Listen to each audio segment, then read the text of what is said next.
الحمد لله نحمده ونستعينه ونستغفره ونؤمن به ونتوكل عليه ونعوذ بالله من شرور أنفسنا ومن سيئات أعمالنا من يهده الله فلا مضل له ومن يضلله فلا هادي له ونشهد أن لا إله إلا الله وحده لا شريك له ونشهد أن سيدنا ونبينا ومولانا محمدا عبده ورسوله صلى الله تعالى عليه وعلى آله وأصحابه وبارك وسلم تسليما كثيرا أما بعد فأعوذ بالله من الشيطان الرجيم بسم الله الرحمن الرحيم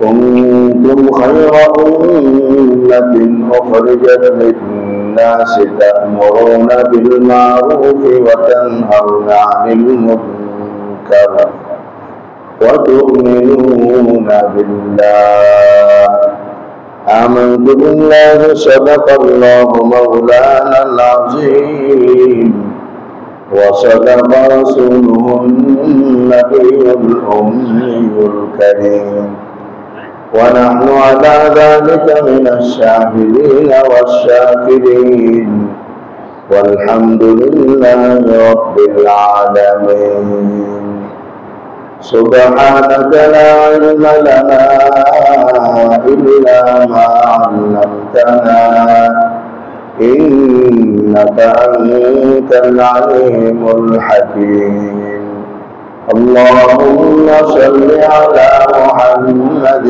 وعلى آل محمد كما صليت على إبراهيم وعلى آل إبراهيم إنك حميد مجيد اللهم بارك على محمد وعلى آل محمد كما باركت على إبراهيم وعلى آل إبراهيم إنك حميد مجيد محترم إيمان دين ভাইরা আল্লাহ রাব্বুল আলামিনের দরবারে অসংখ্য অগণিত শুকর যিনি আমাদেরকে জুমার নামাজ আদায় করার জন্য আল্লাহর ঘরে আসার বসার তৌফিক দান করেছেন শুকর আদায় করে আলহামদুলিল্লাহ ইমানদার দিনী ভাইরা আমরা আলোচনা করতেছিলাম ইসলামী সামাজিকতা সম্পর্কে ইসলামী সামাজিকতা আমরা যদি আমাদের নিজেদের জীবনের মধ্যে ব্যক্তিগতভাবে প্রত্যেকে ইসলামী সামাজিকতাকে অনুসরণ করি তাইলে সমাজের মধ্যে এটার প্রভাব সৃষ্টি হবে কিছু মানুষের অনুসরণের দ্বারা কিছু মানুষ শিখবে এইভাবে যখন ইসলামী সামাজিকতার অনুসরণকারীদের সংখ্যা মোটামুটি কিছু মানুষ হবে তখনই সমাজের মধ্যে যে কোনো ধরনের পরিবর্তন সাধিত হবে এবং হওয়া সম্ভব যদি আমরা ইসলামী সামাজিকতাকে অনুসরণ না করি তাহলে সমাজে কোনো পরিবর্তন আসবে না দিন দিন খারাপ হইতেই থাকবে সমাজ পরিবর্তন তো তখনই হবে যখন আমি নিজেকে পরিবর্তন করব আগে নিজেকে পরিবর্তন করতে হবে তারপরে সমাজের পরিবর্তন হবে আমি নিজেকে পরিবর্তন করব না আর শুধু সমাজকে পরিবর্তন করার স্বপ্ন দেখব এই স্বপ্নই থেকে যাবে এই স্বপ্ন কোনোদিন বাস্তবায়ন হবে না একটা হলো স্বপ্ন দেখা আর একটা হলো বাস্তবায়ন করা স্বপ্ন দেখা তো সহজ আমরা এখানে যারা বসে আছি আমি বিশ্বাস করি আমাদের সবার ভিতরে নিজেকে পরিবর্তন করার স্বপ্ন আছে যার কারণেই 10টা 11টা কত আগ থেকে আপনারা মসজিদে চলে আসেন অপেক্ষার পর অপেক্ষা করতে থাকেন যদি ভিতরে এমন কোন স্বপ্ন না থাকতো তাইলে তো একামতের সময় চলে আসতো, তো কোন রকম নামাজটা বাইরে আমাদের চলে। কিন্তু আলহামদুলিল্লাহ নিস্তারা যারা আসেন অনেক লম্বা সময় নিয়ে আপনারা কষ্ট করতে থাকেন, এতে বোঝা গেল সবার ভিতরেই স্বপ্ন আছে। এখন এই স্বপ্নটাকে বাস্তবায়ন করতে হবে। মানুষ একটা সময় স্বপ্নই দেখে, কিন্তু স্বপ্ন বাস্তবায়ন না করলে স্বপ্ন বাস্তবায়িত হবে না। স্বপ্ন হিম্মত করে সাহস করে বাস্তবায়ন শুরু করে দিতে হবে, এবং সবার আগে শুরু করতে হবে কার উপর ভাই? নিজের উপর। কার উপর? নিজে পরিবর্তন করতে হবে, নিজের বিবিকে পরিবর্তন আনতে হবে, ছেলে মেয়েদেরকে পরিবর্তন আনতে হবে। তাহলে একজন মানুষ যদি নিজেকে পরিবর্তন করে অন্তত পক্ষে তার সাথে 6 জন 8 জন পরিবর্তন হয়ে যাবে। একটা ঘরের একজন পরিবর্তন হলে ঘরের সব সদস্যের পরিবর্তন হবে। একজন আত্মীয়র ভিতরে পরিবর্তন আসলে তার সাথে উঠা বসাকারী বাকিদেরও আত্মীয়ের মধ্যে পরিবর্তন আসে। এখন কথা হলো সমাজ সংস্কার তো আমরা সবাই চাই, কিন্তু নিজেকে সংস্কার করা একটু বেশি কঠিন। এজন্য আগে নিজেকে পরিবর্তন করতে হবে। ইসলামী সামাজিকতার যে কথাগুলো গত সপ্তাহে আলহামদুলিল্লাহ সবগুলো কথা আপনাদের সামনে একত্রে পেশ করা হয়েছিল। এর মধ্যে আমরা 13টা নিয়ে আলোচনা করতেছিলাম, বাকিগুলো ইনশাআল্লাহ আবার সময় মতো আস্তে আস্তে আমরা আলোচনা করতে থাকবো। তো এর দ্বারা আমরা যদি আমাদেরকে সাজাই, তো একজন মানুষ নিজেকে সাজালে অন্তত পক্ষে তাকে 10 জন দেখা শিখবে। 1000 মানুষের মধ্যে 100 মানুষ তো এরকম হবে যে তাকে দেখে তার মতো হওয়ার চেষ্টা করবে। সাহাবায়ে কেরাম রাদিয়াল্লাহু আজমাইন ওনাদের অবস্থাটা এমনই ছিল, নিজেদেরকে সাজায় ফেলছেন। ওহী আসছে, ওহীর মধ্যে যে বিধান আল্লাহ তাআলা অবতীর্ণ করেছে, সাহাবা নির্দ্বিধায় ওই বিধানকে মেনে নিয়েছেন। যিনি সকালবেলাও ছিলেন মদের আসক্ত, তিনি বিকালবেলা আয়াত শুনে একেবারে মদের সবকিছু ভেঙে নিজেকে ফ্রেশ বানায় ফেলছেন। যারা সকালবেলা বেপরদা ঘোরাফেরা করেছেন, বিকালবেলার আগে আয়াত অবতীর্ণ হয়েছে, বিকালে তারা বোরকা পরে রাস্তা বের হয়ে গেছেন। তো যেই বিষয়টা আসছে সাহাবা এই বিষয়টাকে মেনে নিছেন, ফলে তারা কত দামি হয়ে গেছেন গোটা জগতের ভিতরে। তাদের মতো বুজুর্গ, তাদের মতো ওলি, তাদের মতো আল্লাহর প্রিয় বান্দা পৃথিবীতে আর কেউ নেই, যার কারণে আল্লাহ সন্তুষ্ট হয়ে বলে দিয়েছেন রাদিয়াল্লাহু আনহুম ওয়া রাদু আনহু, আল্লাহ তাদের উপর রাজি, তারাও আল্লাহর উপর রাজি। এমন একটা গুণ সাহাবাদের মধ্যে আসছে কিসের মাধ্যমে? জানার মাধ্যমে না মানার মাধ্যমে? মানার মাধ্যমে আসছে। জানতে তো আমি দেখেন, জানতে তো উদ্বা সাইবা নবীর যত দুশ্মন ছিল এরা সবাই জানতো। আমাদের সমাজে আমরাও জানি, কম জানি না। মাইক মুখে দিয়ে নিলে সবাই বক্তৃতা করতে পারে, বক্তৃতার কোন শেষ নাই। চমৎকার চমৎকার বক্তৃতা, এত সুন্দর সুন্দর কথা শুনলে একেবারে আপনার বলে যায় আরে আল্লাহ এত ভালো। কিন্তু জানার মধ্যে তো কোন সফলতা না। সফলতা হলো জানাটাকে যখন মানায় পরিবর্তন করা যাবে তখনই জীবনটা সফল হবে। দোস্ত, সামাজিকতার আলোচনা তো বিভিন্ন রঙের সঙ্গে কৌশলে আপনাদের কানে পৌঁছানো হইতেছে। আমি সহ আমরা সবাই নিয়োগ করি ইনশাআল্লাহ এই প্রত্যেকটা মূলনীতির উপর আমরা আমল করবো ইনশাআল্লাহ।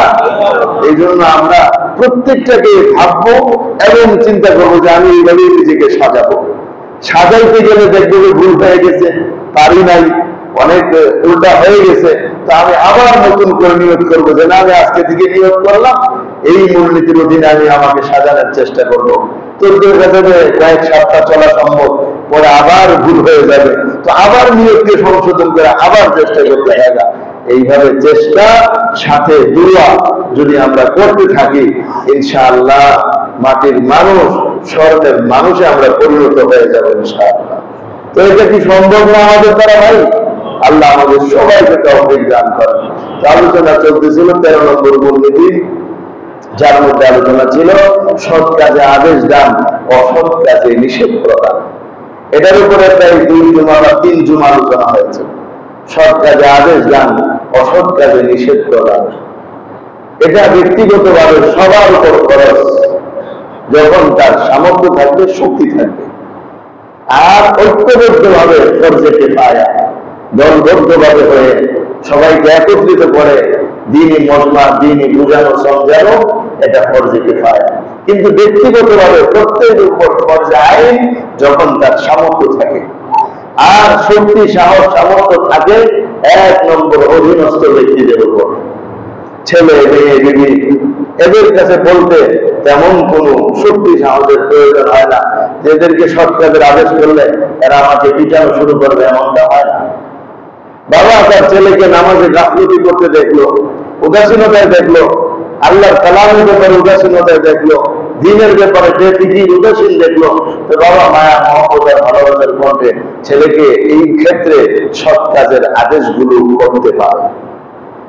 যখন আমরা দ্বীনের ক্ষেত্রে অন্যায়ের মধ্যে তাকে প্রবল অন্যায়ের মধ্যে জড়িত দেখবে, তো বাবা মা তাকে মহব্বত এবং ভালোবাসার সাথে অসৎ কাজগুলো থেকে নিষেধ করতে পারে, এবং আমরা করেও থাকি।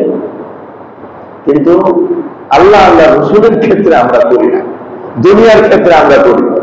যেমন এই যে একটা সময় গেছে আমাদের, কোন বাবা মা ছেলেদেরকে সতর্ক করে নেই? কে বলছে বাবা যাও রাস্তায় নামো? কে বলছে? সমস্ত বাবা মা সন্তানদেরকে হাতে দেয় ফেরা নিষেধ করে নেই যে মাপছে, বাবা তুই যাইস না, অন্ধ বলে যাক, বাবা তোর দরকার নেই।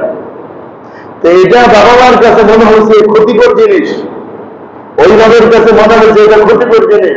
এই যে অভিভাবকরা ছেলে মেয়েদেরকে বোঝানোর চেষ্টা করছে কি করে নেই, কিন্তু নামাজ যে পড়ে না এটাকে অভিভাবকরা ক্ষতিকর জিনিস মনে করে না।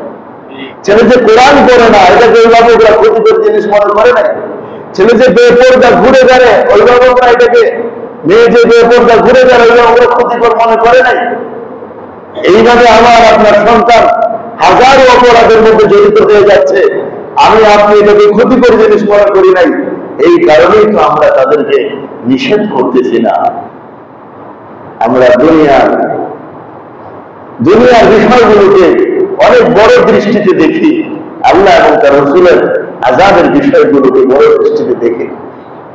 দুনিয়ার আযাব তো সামান্য সময়ের জন্য, যে কোনো শাস্তি দুনিয়ার বেশি দিন তো শাস্তিতে দেওয়া লাগবে না। হাত পা যদি কেউ কাউকে ভেঙে টুকরো করে দেয় তো বলবো একটা নির্দিষ্ট মেয়াদের বয়সে সুস্থ হয়ে ওঠে। কিন্তু যদি আল্লাহ কাউকে জাহান্নামে দিয়ে দেয়, ওই শাস্তিটাকে তো সহজ। তা আমার অভিভাবকরা কেন তাদের সন্তানদের ক্ষেত্রে দ্বীনের অলসতা, ধর্মের ক্ষেত্রে ত্রুটি দেখার পরেও তাদেরকে সৎ কাজের আদেশ এবং অসৎ কাজের নিষেধ দিতে কিসে তাদেরকে আটকায় রাখে? কোন ভালোবাসা তাদেরকে আটকায় রাখে?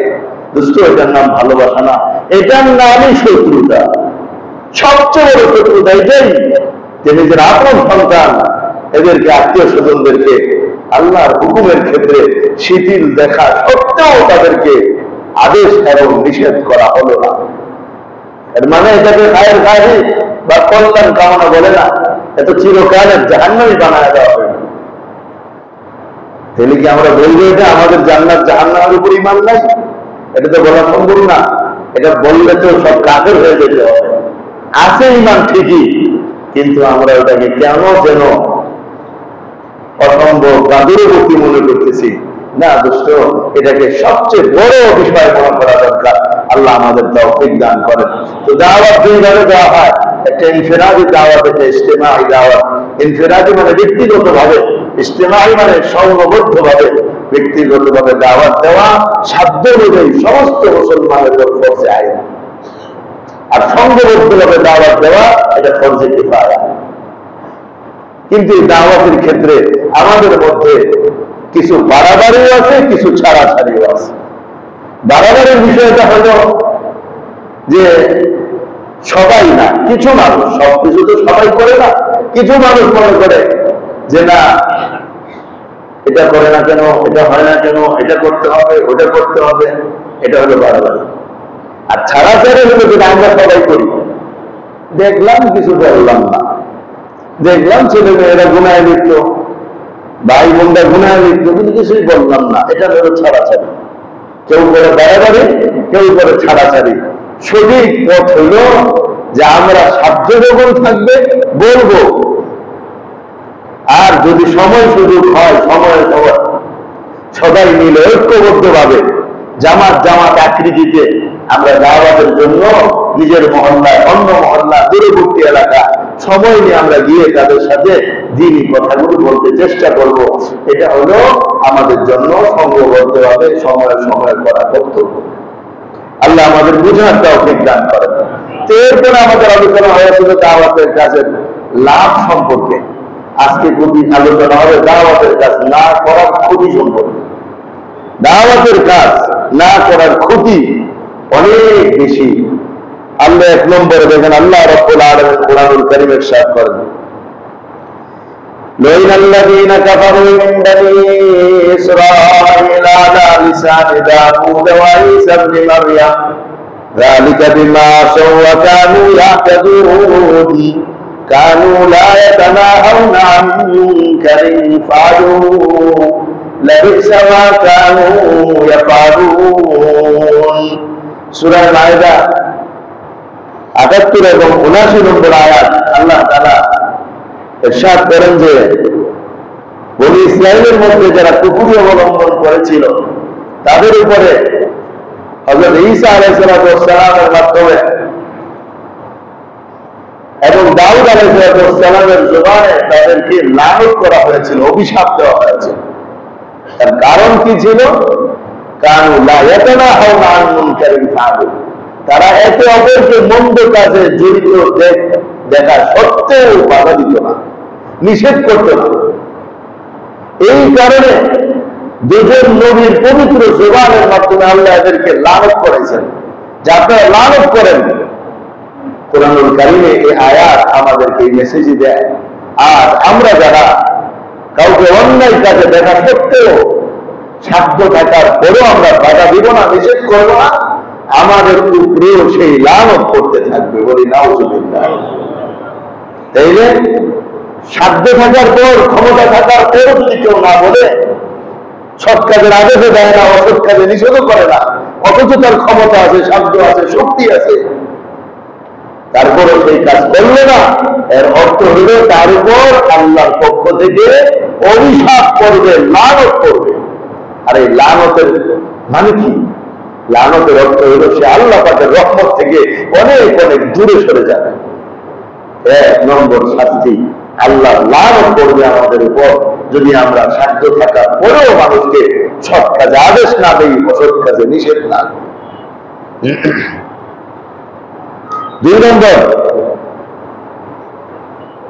হুজুর আকরাম সাল্লাল্লাহু আলাইহি ওয়াসাল্লাম বলেন, লাইসা মিন্না মান লাম ইয়ারহাম সগীরানা ওয়া ইউকির কাবীরানা ওয়া ইয়া'মুরু বিল মারুফ ওয়া ইয়ানহা আনিল মুনকার। সুনানে তিরমিজি 1921 নম্বর হাদিস। নবীজি বলেন, সে আমাদের দলভুক্ত নয় যে ব্যক্তি আমাদের ছোটদের প্রতি দয়া করে না, আমাদের বড়দেরকে সম্মান করে না এবং সৎ কাজের আদেশ করে না, অসৎ কাজের নিষেধ করে না, এমন লোক আমাদের দলভুক্ত নয়। যদি নিজেদেরকে মুসলমানদের মধ্যে গণ্য করতে হয়, পরকালে আল্লাহর কাছে মুসলিম হিসেবে জান্নাত পাওয়ার প্রত্যাশা রাখতে হয়, এবং যদি আমরা নিজেদেরকে নবীর উম্মত বলে বানাইতে চাই, তাহলে আমাদের জন্য এই দাওয়াতের কাজ করা, সৎ কাজের আদেশ করা, অসৎ কাজের নিষেধ করা অতি জরুরি একটি কাজ। অর্থাৎ এই কাজ যে করবে সে নবীর দলের লোক, সে নবীর উম্মতের অন্তর্ভুক্ত হবে। আর এই কাজ যে করবে না, সে নবী বলতেছেন যে সে আমার দলের লোক না। এটা আমাদের জন্য কত বড় একটা সতর্কবাণী, কত বড় একটা ধমকি, যে আমরা সুযোগ থাকা সত্ত্বেও বলি না। এই জন্য আমরা আগে বিস্তারিত আলোচনা করে আসলাম যে কখন বলতে হবে, কখন বলতে হবে না, কাকে বলা সহজ, কাকে বলা কঠিন, এই সব কিছু মাথায় রাখার পরে হাদিসগুলো আমরা শুনতে থাকি। 3 নম্বর, এমন মানুষের দোয়া আল্লাহ তাআলা কবুল করবেন না, দোয়া কবুল করবেন না। যেমন হাদিস শরীফের মধ্যে আল্লাহ নবী সাল্লাল্লাহু আলাইহি ওয়াসাল্লাম ইরশাদ করেন, ওয়াল্লাযী নাফসী বিয়াদি লাতা'মুরুন্না বিল মারুফ ওয়া লাতানহাউন্না আনিল মুনকার আও লা ইউশিকান্নাল্লাহু আন ইয়াবআসা আলাইকুম ইকাবান মিনহু সুম্মা তাদউনাহু ফালা ইস্তাজীবু লাকুম। এটাও তিরমিজি শরীফের হাদিস। 2161 নম্বরে বর্ণিত হয়েছে। আল্লাহ নবী সাল্লাল্লাহু আলাইহি ওয়াসাল্লাম ইরশাদ করেন, ওই পবিত্র সত্তার কসম যার কুদরতি হাতে আমার জান, যার কুদরতি হাতে আমার জান, জীবন, তোমরা অবশ্যই অবশ্যই সৎ কাজে আদেশ করবে, অসৎ কাজে নিষেধ করবে। আর যদি তোমরা তা না করো তাহলে অতি সত্বর আল্লাহর আযাব তোমাদেরকে পাকড়াও করবে, আর তোমরা তখন দোয়া করবে, আল্লাহ তোমাদের দোয়া কবুল করবেন না। তো মানুষকে সৎ কাজের আদেশ দেওয়া, অসৎ কাজে নিষেধ করা, এই দায়িত্ব পালনে ব্যর্থ হলে, ত্রুটি সাধন হলে, আমরা এই দায়িত্ব পালন না করলে একটা গজব এটাও যে আল্লাহ আমাদের দোয়া কবুল করবে। আজকে আমরা এটা বলি, এত দোয়া করি, আল্লাহ কবুল করে না কেন? এত দোয়া হচ্ছে, এত চোখের পানি যাচ্ছে, আল্লাহ শুনেন না কেন? যত কারণে আল্লাহ না শোনার আছে তার মধ্যে একটা বিরাট কারণ হলো এটা, যে আমরা সৎ কাজে আদেশ করি না একে অপরকে, অসৎ কাজে একে অপরকে নিষেধ করি। এই কয়েকটা দিন যে গেল, এত মাত্রায় হাফটেনের সংখ্যা আমার দৃষ্টিতে পড়ছে, আমি বারংবার আমি আশ্চর্য বোধ করতেছি যে মুসলমান বড় বড় লোকেরা হাফটেন করে রাস্তায় বের হয়ে গেল। একটা দিন হাফটেন, আরেকটা একেবারে ভিতরে দেন, ওইটা পরে বেড়ে দিতেছে। এখন এত পাতলার পাতলা, ওটা করে কেন্দ্রে বের হয়। এত নির্লজ্জ মুসলমান, এত বেহায়া, এত বেশরম কিভাবে হইতেছে? এরা তো দুদিন করে এটা খুলে বের হবে, বিশ্বাস হয় না আপনার? এরা দুদিন করে একেবারে খুলে বের হবে। আচ্ছা, মেয়েরাও যদি এখানে বের হয় তখন আপনারা কে দেবেন? ছেলেরা যদি করতে পারে, মেয়েরা দুদিন করে করবে না কেন? ইউরোপ আমেরিকার মেয়েরা তো এখন এইভাবেই চলতেছে। এই জন্য সৎ কাজের আদেশ, অসৎ কাজের নিষেধ। একটা ছেলে আক্রমণ করে যেতেছে, ওরা বললো কি আপনার উপর খেপে যাবে? আলহামদুলিল্লাহ, আমি তো অনেক ছেলেরা বলে দেখছি, তখন আপনি টানে নিচে নামা। হ্যাঁ, এরপরে আসতে বলছিলাম যে আমার সাথে বসছে, তাই বুঝে লাগবে ভাই মুসলমান কবুতর অনেক গরম তো, এই জন্য আমরা জাহান্নামের আগুন কিন্তু ভাই এর চেয়ে বেশি গরম, কার করবো না, আর করবো না, যে টানতেছে নিচে নামে, এটা নিচে নামে কিন্তু নামে বেরিয়ে যেতে পারে। এত খাটে সব টেম্পো আসতে পারবে। তো কই আমাদের রুচিটাও তো নষ্ট হয়ে গেছে, যে আমরা কি একটা যুবককে বলছি এই পর্যন্ত, সে আমার কিছু লাগুক কিংবা না লাগুক, তার পিঠে হাত বোনা আছে, তো মুসলমানের বাচ্চা মুসলমান, তো তাকে কেন আমরা বলতেছি না? এই জন্যই মনে রাখতে হবে আমাদের দোয়া কবুল হবে না আল্লাহর কাছে। যত কান্নাকাটি হোক না কেন, দোয়া আসমানে যাবে না। দোয়া আসমানে নিতে হলে আমাদেরকে সত্যের উপর আমল করতে হবে। এর মধ্যে একটা সত্য হলো দাওয়াতের মেহনত করা, সৎ কাজে আদেশ দান করা, অসৎ কাজে নিষেধ, যেটাকে আমরা সাধারণ ভাষায় বলি তাবলীগের কাজ করা। এটা শুধু তবলীগের কাজ না, যে যারা তবলীগে না ওদের এটা জিম্মাদারি, এটা আমার আপনার সবার জিম্মাদারি। সর্বদা একা একাতে সবার উপর সবচেয়ে খরচ। যখন আমরা অন্যায় দেখবো তখন যদি শব্দ থাকে বলার, তাহলে অন্যায় দেখলে সাধ্য থাকলেই খরচ, অন্যায় দেখলাম সাধ্য নাই তাহলে বলা খরচ না। কিন্তু সন্তানের বলতে গেলে এটা আবার সাধ্যের কতটুকু বিবেচনা করা দরকার, তো মেরে বলতে রাখবে। এই জন্য আমাদের সমাজ আমাদের ঠিক করতে হবে, অন্যরা এটা ঠিক করে দিবে না। অন্যরা আমাদের সমাজের অন্য অনাচার বাবাদের দেখলে হাতে তালি দিবে, আনন্দ বোধ করবে, মুসলমান ধ্বংস হোক, মুসলমান মেয়ে এরা তাড়াতাড়ি শেষ হোক, এটা অন্যরা কামনা করবে। কিন্তু আমাদের কামনা করতে হবে আমাদের সমাজটা আমাদের টিকেই হবে। সমাজ যতদিন টিকবে আমরাও শান্তিতে বসবাস করবো।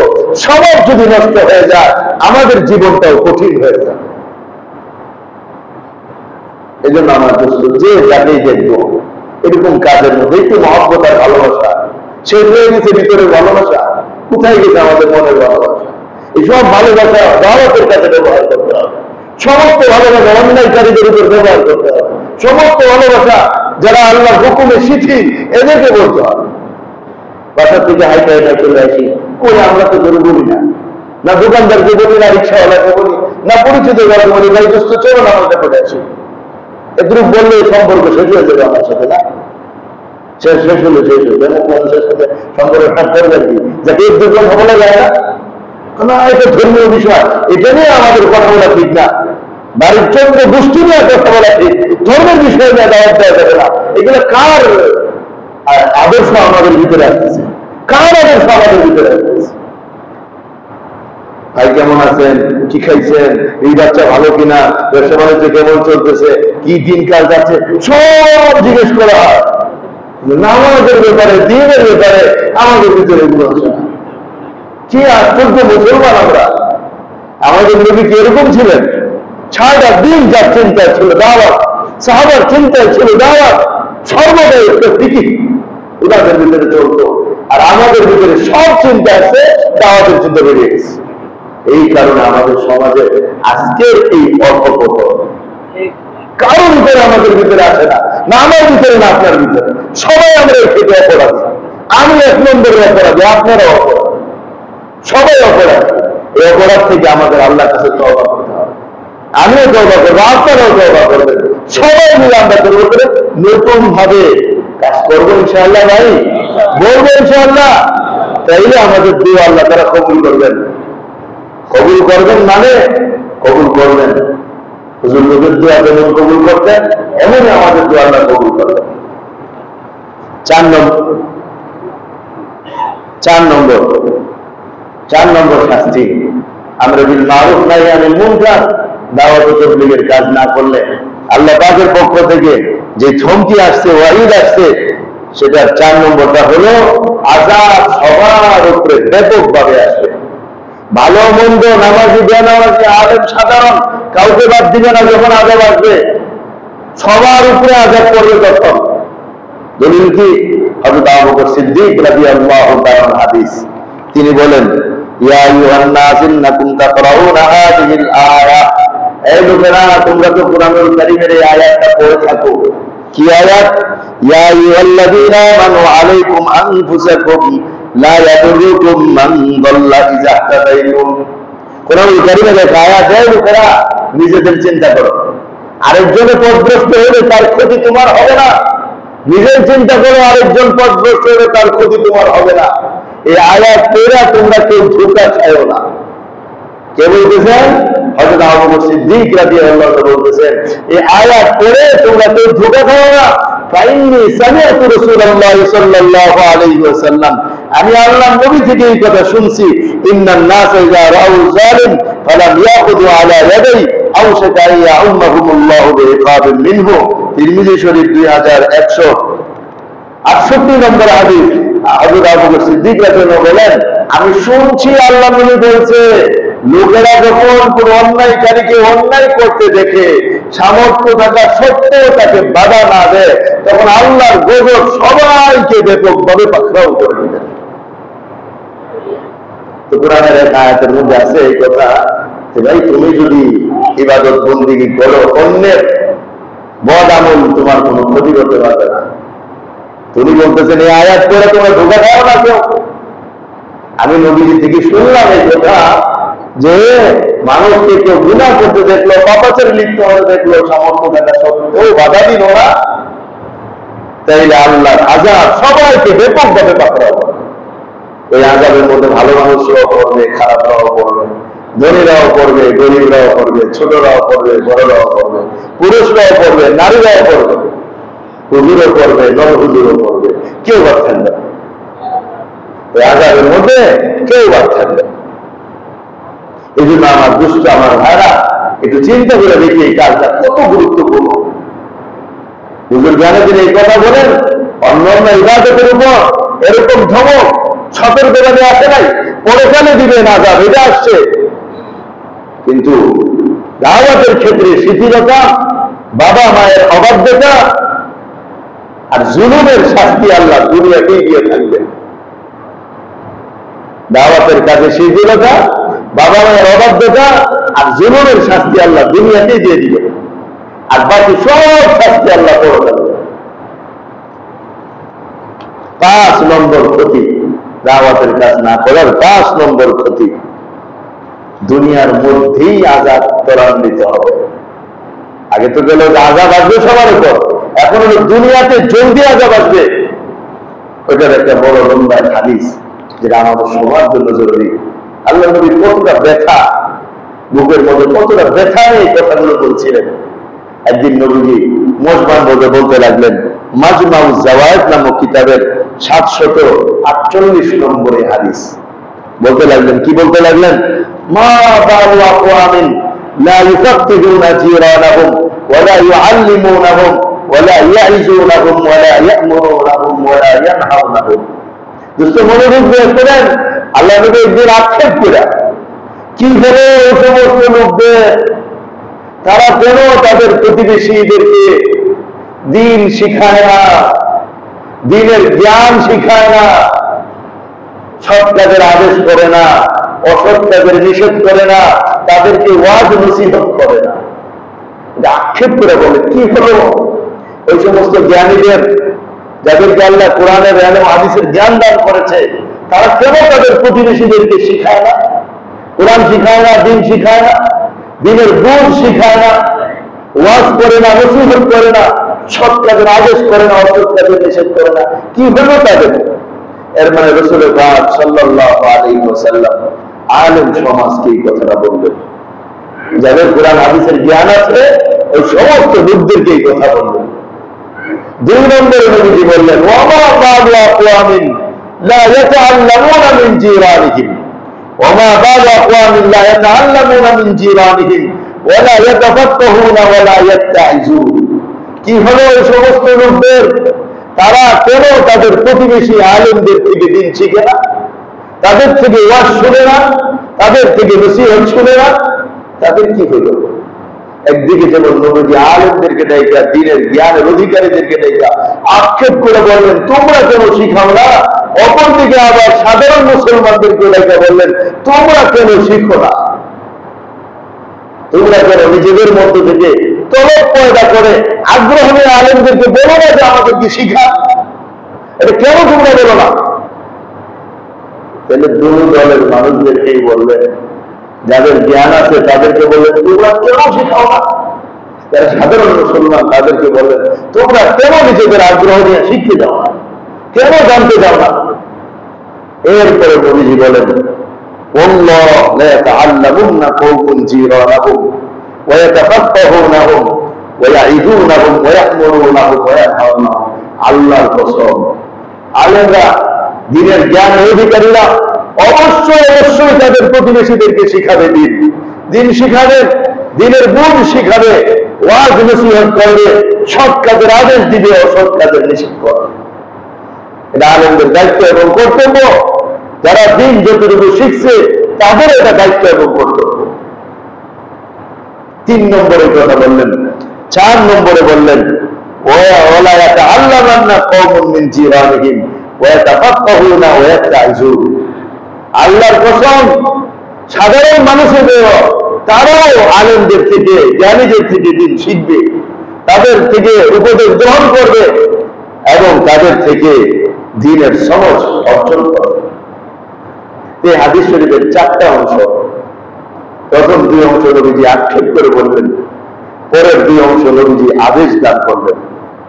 আক্ষেপ করে বললেন জ্ঞানীরা কেন শিখায় না তাদের প্রতিবেশীদেরকে, আক্ষেপ করে বললেন প্রতিবেশীরা কেন তাদের জ্ঞানীদের থেকে শিখে না।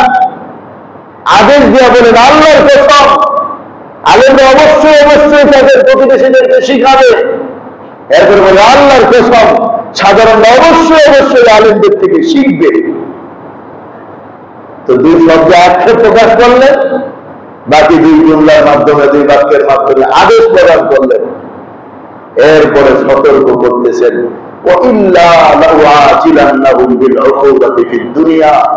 মনে রেখো আমার উম্মত, যদি তোমরা তোমাদের কর্ম আদায়ে ব্যর্থ হও, আলেমরা দিন শিখাইতে ব্যর্থ হয় এবং সাধারণরাও দিন শিখতে ব্যর্থ হয়, তাহলে আল্লাহ উভয় দলের মানুষদেরকে দুনিয়াতেই তাড়াতাড়ি আযাবের মধ্যে লিপ্ত করে দিবেন,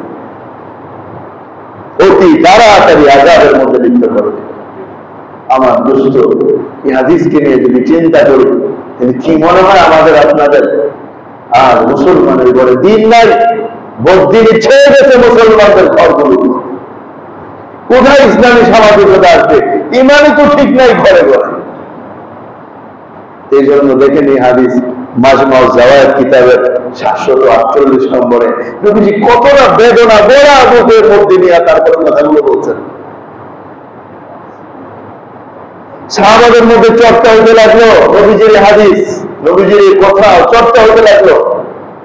সবাই গেলে এক অবধি জিজ্ঞেস করে কাদেরকে বলছে এই কথা, কাদেরকে বলছে, আমরা তো শিখাই, কাকে বলছে এটা? সবাই মিলা লোকজনে এই কথার ইঙ্গিত নিয়ে ফেলছে আশারি গোত্রের মানুষদের উপরে। আশারি গোত্রের মানুষরাই ওনাদের ক্ষেত্রে নবী যেটা বলছেন, আশারি একটা কবিলা, একটা গোত্রের নাম। আশারি গোত্রের লোকেরা যখন শুনছে আমাদের ব্যাপারে বলছেন, কিন্তু স্পষ্ট না কাকে বলছেন নবীজি স্পষ্ট করে বলেন নাই। নবীজির কথা এরকমই হয়, কেন শিখায় না, কেন করে না, কিন্তু কে এটা নবীজির মনে আছে, কিন্তু সেটা প্রকাশ করেন না, যাতে বিধানটা সবার উপরে হয়।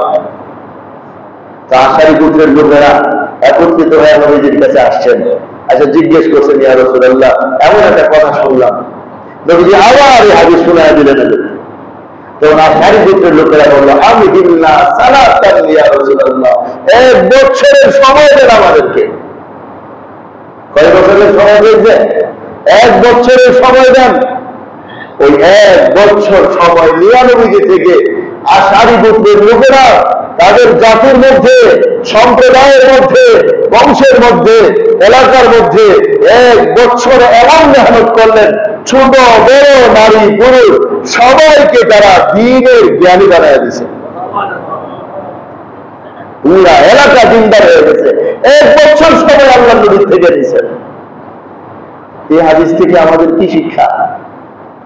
এই হাদিস থেকে আমাদের এটাও শিক্ষা, তোমরাও তোমাদের এলাকাকে 1 বছর মেহনতের মাধ্যমে ঠিক করো। 1 বছর কেন, বছরের পর বছর যাচ্ছে। আমি আমার যারা ইমামতির পর ইমামতি করে যাচ্ছি, কিন্তু আমার যেটা জিম্মাদারি, আমার এলাকার ছোট বড় নারী পুরুষ সর্বস্তরের মানুষের কাছে 1 বছরের মাধ্যমে দিন শিখাইতে হবে। দুনিয়ার জীবনে তোমাদেরকে আযাবের মধ্যে লিপ্ত করা হবে। আযাব কি ছোট বড় হবে? মিয়ানমারের দিকে তাকায় দেখেন আল্লাহর আযাব কেমনে আসে, পুরো দেশ ছড়ায় দিছে জাতিকে। আপনি মনে করেন না যে আমরা খুব সুখে আছি? আল্লাহ পাল্টাইতে সময় লাগে না, আল্লাহর পাল্টাইতে সময় লাগে না। নদী যেমন ভাঙতে সময় লাগে, আল্লাহর পাল্টাইতে এতটুকু সময় লাগে না। এই জন্য আমার দোস্ত, সৎ কাজের আদেশ দান করা, অসৎ কাজের নিষেধ দান করা আর দিন শিখা, এটা শুধু 1 শ্রেণীর দায়িত্ব না, 2 শ্রেণীর মানুষের দায়িত্ব। নিজেদের ভিতরে শিখার একটা আগ্রহ পয়দা করতে হবে এবং এটার জন্য দাবি করে শিখতে হবে। কিছুটা আলহামদুলিল্লাহ পরিলক্ষিত হয়, আর ব্যাপক বাজে হওয়া দরকার। বাদ মাগরিব কোরআনুল কারীম শিখার আগ্রহ তো আপনাদেরই। এখন দিনকে পরিপূর্ণভাবে শিখার আরেকটা আগ্রহ তৈরি করতে হবে। আমরা দিন শিখব, ছেলে মেয়েদেরকে শিখাবো, এলাকাবাসীকে শিখাবো, সবকে দিন শিখাবো। এমন একটা সময় আমাকে আপনাকে বের করতে হবে, আর নইলে আল্লাহর আযাবের মধ্যে করতে হবে।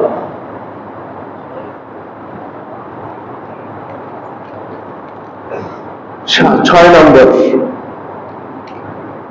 সবচেয়ে ভয়ঙ্কর হাদিস, যেটা এখন আমি আপনাদেরকে শোনাব, সবচেয়ে ভয়ঙ্কর হাদিস। এতক্ষণ তো বলছে আযাব দিব, আযাব দিব, আযাব দিব, এখন দেখেন কি হচ্ছে। লা ইয়াতাখাল্লাসু মিনাল ইকাবি বিইবাদাতিহি কাসীরা, যত ইবাদত বন্দেগী করুক না কেন তাকেও ছাড় দেওয়া হবে না যখন গজব আসবে।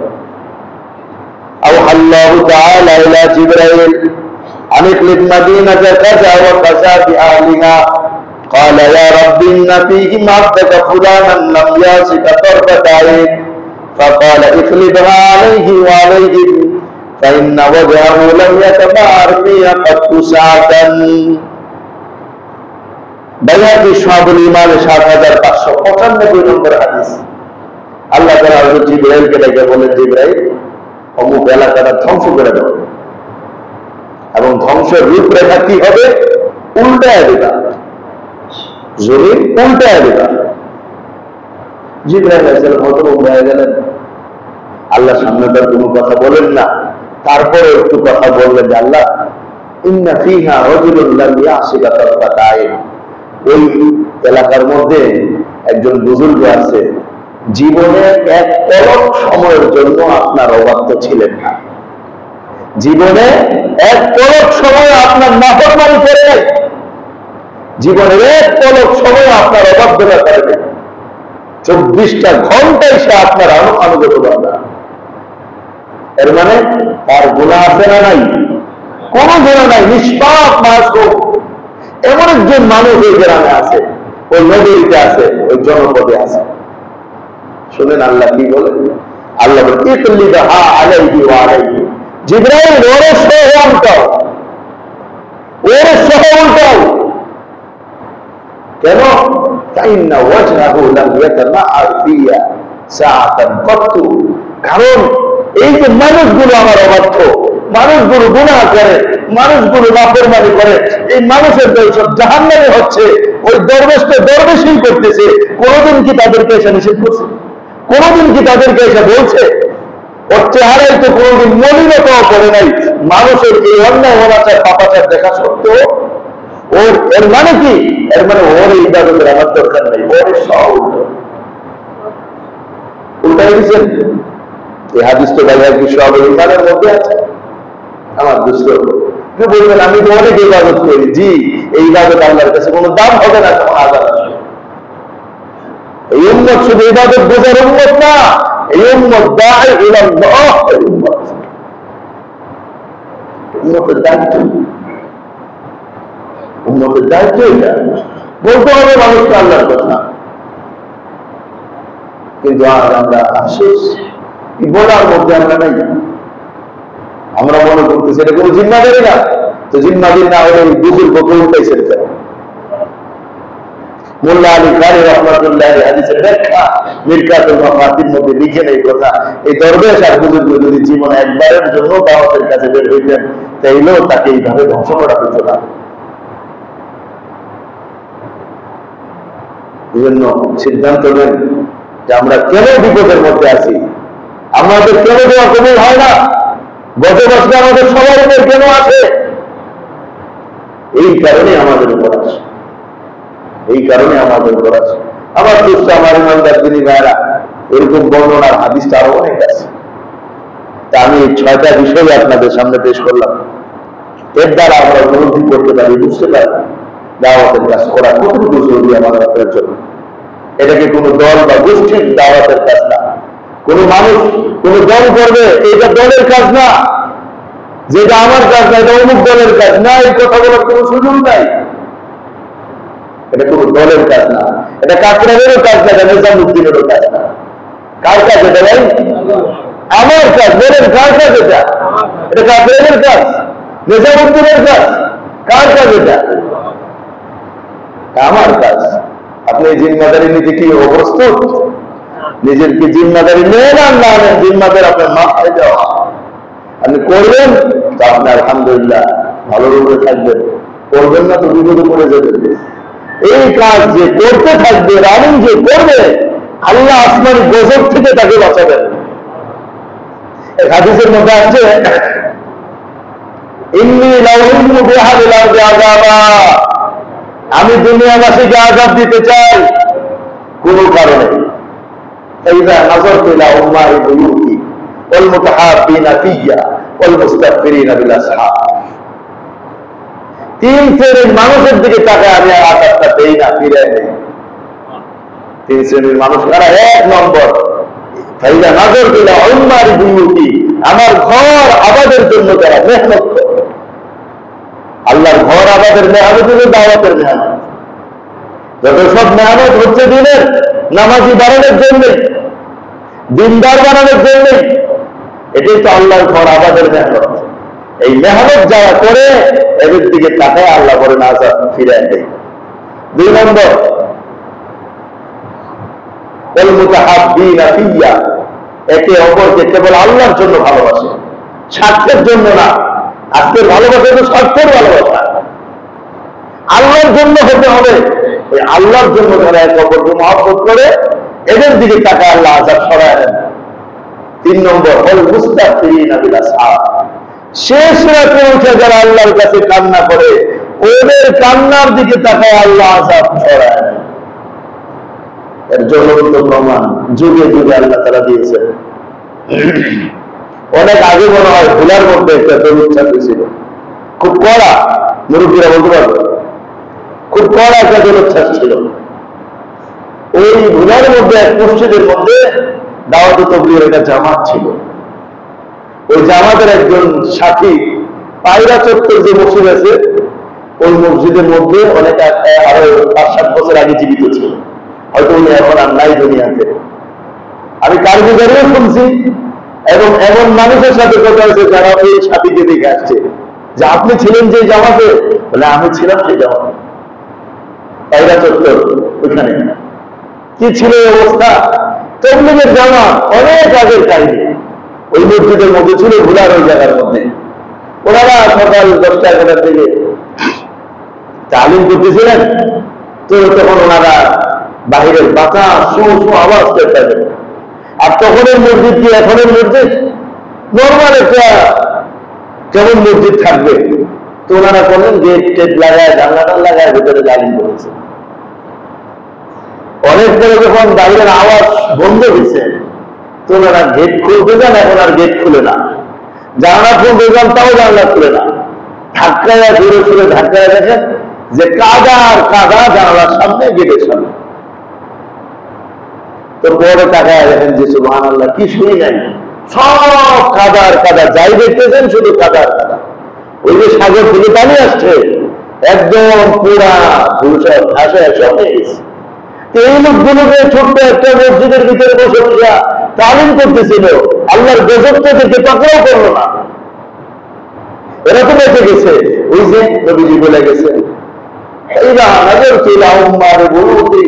আমি যখন আমার ঘর আবাদের মেহনতের মানুষের দিকে তাকাই আমি আযাব সরাই দেই। হয় কখনো আল্লাহ জাতির উপর থেকে আযাব সরায়, কখনো আল্লাহ ওই সমস্ত লোকদের মাথার উপর থেকে আযাব সরায়। কখনো জাতির উপর থেকে আযাব সরায়, কখনো ওই সমস্ত লোকদের মাথার উপর থেকে আযাব সরায়। যেমন ওই মসজিদে যারা ছিল তারা সবাই আল্লাহর রহমতে বেঁচে গেছে। আমার দোস্ত, আমার ইমানদার দিনী ভাইরা, ইসলামী সামাজিকতার আলোচনা শুরুতেই বলছি, জানলে কাজ হবে না, মানতে হবে। নিয়োগ করা যায় কথার উপর এখন থেকে তৈরি যতটুকু সম্ভব হয় 2, 4, 5 জন মানুষকে দিনের দাওয়াত দিবেন ইনশাআল্লাহ। নিয়োগ করা যায় না ভাই? যেই দোকান থেকে সবাই কিনি তাকেও দেওয়া যায়, যেই রিক্সা নিয়ে চলবো তাকেও বলা যায়, আশেপাশের বন্ধু বান্ধব পরিচিত মানুষদেরকেও বলা যায়, সন্তান দিদি এদেরকে তো অবশ্যই বলা যায়, আত্মীয় স্বজনদেরকে বলা যায়। বলতে থাকলে একদম রাষ্ট্রপতি পর্যন্ত বলার শক্তি আল্লাহ দান করবে। আর না বলতে থাকলে দিদিরে বলার শক্তি হবে না। বলতে থাকলে কৌশল আল্লাহ দিবেন, হেকমত আল্লাহ দিবেন, পদ্ধতি আল্লাহ দিবেন।